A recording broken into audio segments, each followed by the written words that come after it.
trek from West Virginia to South Dakota. In a transitional life decision, I took a teaching job at the Red Cloud Indian School, a Catholic Lakota private school on the Pine Ridge Indian Reservation. Like most middle-class white Americans, I knew little about the history of Native Americans. In the last 6 months, I have learned and experienced a wealth of information that has changed my life forever. The purpose of this short video is to share a bit of the history and present-day reality of those living on Pine Ridge as I understand it. I fully recognize that I still have a lot to learn, but what I visually represent are all images I have personally captured. The following are a few excerpts from the Red Cloud Indian School website. Over the course of the mid-1800s, several wars had broken out between the Lakota, eager to protect their homeland, and the United States government, who was intent on controlling all of the land within its borders.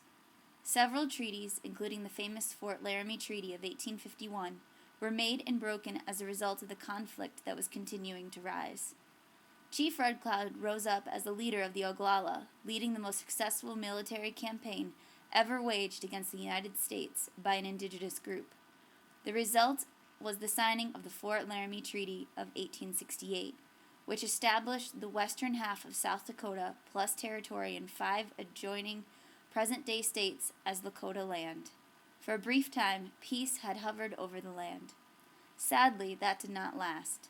With Custer's 1874 expedition into the Black Hills, the treaty was broken and war had risen again. It was not until 1878, just 1 decade prior to the founding of Holy Rosary Mission, now the Red Cloud Indian School, the Chief Red Cloud and his followers were given a permanent home on the reservation.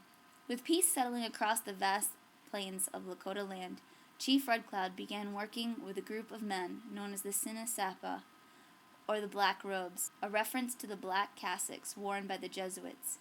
Renowned for their emphasis on education and the freedom that it could bring to the indigenous people, Red Cloud sent a petition to Washington, D.C. to allow the Jesuits to come to the reservation and set up a school, so that our children may be as wise as the white man's children. Red Cloud saw that the way of life to which he was accustomed to was quickly ending, and that in order for his people to prosper, their children must be educated. They must be empowered to walk in both the Lakota world and the white man's world. Chief Red Cloud is buried in the grounds of RCIS, and from this cemetery, you can see the row of staff housing where I live.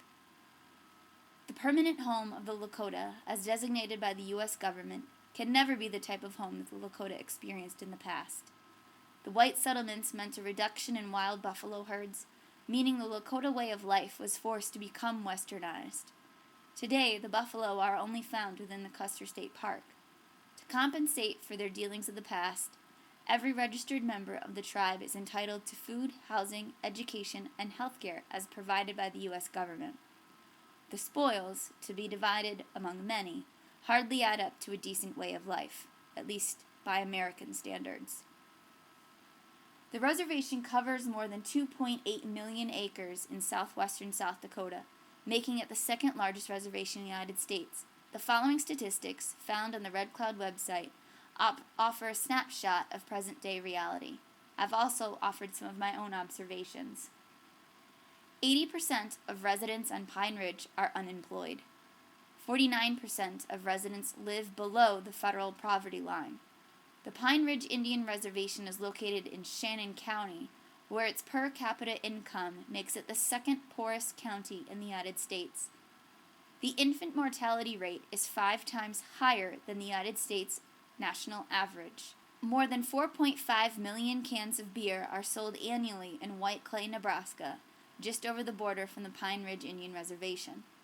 This amounts to more than 12,500 cans of beer a day. The reservation itself is dry. My friend Meredith, a Lutheran ministry intern, works at the Pine Ridge Retreat Center. Littered in her backyard are hairspray bottles.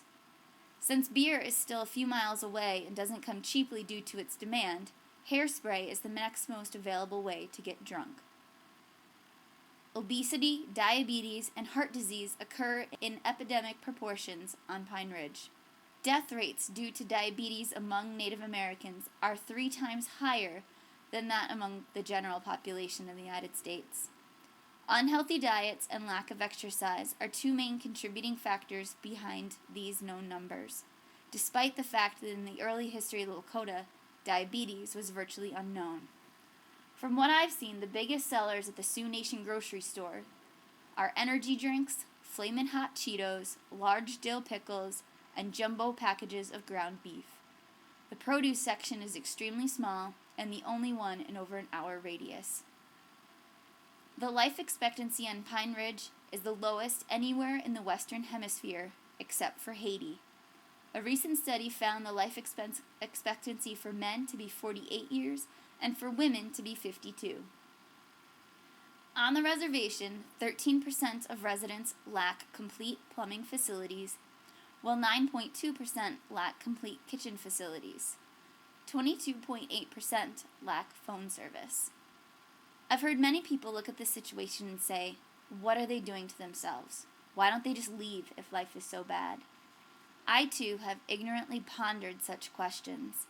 The reality, however, is that this situation is the direct result of greed. The word for white man in Lakota is Washichu, roughly translated to mean he who takes the best meat for himself. I cannot fully explain and address all the forces that have combined to create this situation, but I can observe that a group of people has been severely mistreated and a larger nation of people has become complacent. Still, Pine Ridge is home for many, and to leave would mean abandoning loved ones, a beautiful landscape, and a rich culture. Thankfully, many students and residents on Pine Ridge are looking forward to the future, and there are bright things to come.